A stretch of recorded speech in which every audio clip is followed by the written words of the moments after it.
Salut à tous, voici donc mon nouveau format de vidéo, le Tyrannosaure, un format où je vais poser les choses de façon plus directe en expliquant pourquoi ce que les gens racontent, c'est de la merde et des grosses conneries.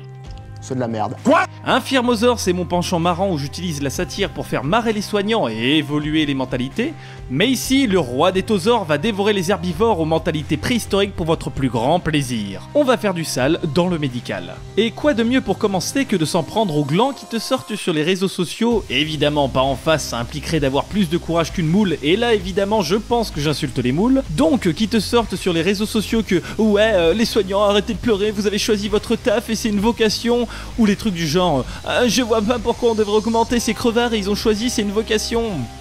Et évidemment on trouve ça dans des posts bourrés de fautes d'orthographe, mais comme en France bien écrire c'est devenu trop compliqué, ça sera un autre débat dans une autre vidéo. Oui, il faut insister sur l'apprentissage du français. Investir en quelque sorte dans notre langue. Oui, ce serait une bonne investiture. Enfin beaucoup trop d'analphabètes.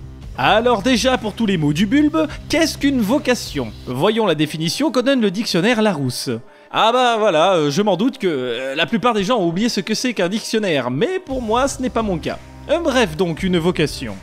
Destination privilégiée ou naturelle de quelque chose, ou inclinaison, penchant particulier pour un certain genre de... 3 petits points. Vous vous demandez sûrement pourquoi je viens vous faire chier avec ces définitions à la con, vous inquiétez pas, vous allez comprendre. Une vocation, c'est en gros être doué naturellement pour quelque chose, vous serez d'accord.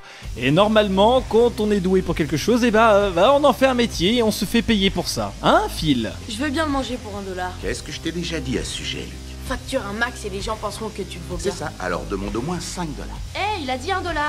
En aucun cas il est marqué quelque part que lorsqu'on fait d'une vocation un métier, on doit le faire bénévolement. Exemple simple. Comme de nos jours il y a plein de kikoulol fans de Fortnite, quand tu es doué pour ce jeu, tu veux faire streamer et gagner de l'argent comme ça. Et c'est une vocation ça, non? Quand tu adores tout nettoyer et laver chez toi, tu deviens technicien de surface et tu es payé pour tout nettoyer, voilà. Quand tout ce que tu sais faire c'est des monoroues avec ton scooter et que pour toi 29 degrés c'est une température froide, ta vocation sera de devenir dealer dans ta cité. Si tu aimes tripoter des petites filles mineures chez toi, ta vocation c'est de devenir un gros enculé de sous-mer de milliardaire comme Jeffrey Epstein ou prince britannique comme le prince Andrew. Voilà, je crois que vous avez enfin tous compris ce qu'était une vocation, et qu'en réalité, avoir pour vocation de devenir soignant, ce n'est pas de devenir bonne sœur, mais bien évidemment de gagner sa vie pour avoir de quoi manger à la fin du mois, tout en faisant un boulot pas trop aliénant, où chaque matin tu te lèves sans avoir envie de te tirer une balle dans la tête parce que tu détestes ton travail, tes collègues, ton patron, qui a les mains évidemment baladeuses parce que c'est un gros dégueulasse. Donc en fait, quand Kevin et Kelly balancent sur Twitter que « Oh là là, vous faites chier les soignants, pourquoi vous devriez avoir une prime pour le Covid et pourquoi on devrait vous augmenter alors que c'est une vocation d'être soignant ?» Ils disent de la grosse merde, vous l'aurez compris. C'est de la merde. Car en plus du reste, il faut savoir que certains soignants le font, pas par vocation, mais juste parce que dealer du shit comme un gros cassos, c'est pas vraiment une perspective d'avenir, qu'ils ont des valeurs et qu'ils veulent pas encore plus parasiter la société afin qu'on repousse l'échéance avant de finir dans l'idiocratie. Cleven est en vie, il a beaucoup de chance. Il a voulu sauter avec son jet ski d'un lac dans une piscine et il s'est empalé les testicules sur une grille en fer. Mais grâce au progrès de la recherche dans les cellules souches et à l'intervention des professeurs Krimsky et Altschuler, il devrait retrouver toutes ses fonctions reproductrices. Arrêtez de me toucher la tête! Quoique, on n'est pas très loin.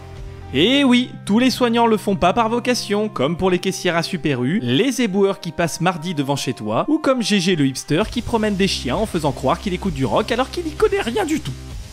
Dans notre société moderne, tout le monde ne peut pas réussir ses études, tout le monde n'a pas les mêmes moyens, mais on ne va pas partir sur un débat par rapport à l'égalité des chances, rassurez-vous. En tout cas, les gens font le boulot et les études qu'ils peuvent, surtout quand on sait que le tiers des étudiants infirmiers ont d'abord tenté médecine ou kiné avant d'atterrir là.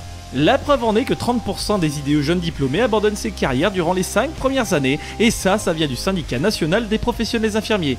Donc, super la vocation! Sans parler des collègues AS qui, selon moi, n'avaient pas pour vocation de torcher des culs à longueur de journée parce que personne d'autre ne veut le faire. J'ai raté ma chance de devenir championne. Je ne te laisserai pas gâcher la tienne. Il a raison, je veux pas devenir un raté comme elle. En fait, la plupart des débiles analphabètes qu'on croise sur les réseaux sociaux et qui donnent leur avis sur le domaine médical alors qu'ils pensent que le Doliprane et le paracétamol, c'est deux médicaments différents, ils confondent simplement vocation et abnégation. Ouais, mais on a tous des tâches. Toi, moi, l'autre tâche là, C'est ça ma philosophie. Ah bah oui, tout de suite, hein, c'est un autre vocabulaire ça. Ça demande d'avoir déjà lu un livre au moins une fois dans sa vie.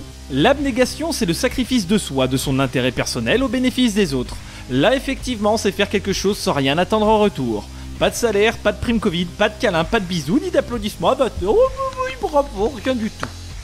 Au moins maintenant, quand un connard ou une connasse, hein, parce qu'on ne veut exclure personne, c'est hyper important de nos jours, vous dira d'aller vous faire empapaouter quand vous dites vouloir une prime ou un meilleur salaire, vous pourrez argumenter, ou évidemment le rediriger sur ma vidéo, histoire qu'il comprenne que l'éducation française n'a pas fait son boulot, et que c'est pour ça qu'il vient vous faire chier juste parce qu'il n'a pas plus de 2 mots de vocabulaire. Alors demain, quoi qu'on fasse, surtout je t'en supplie, essaie d'avoir plus de 2 mots de vocabulaire.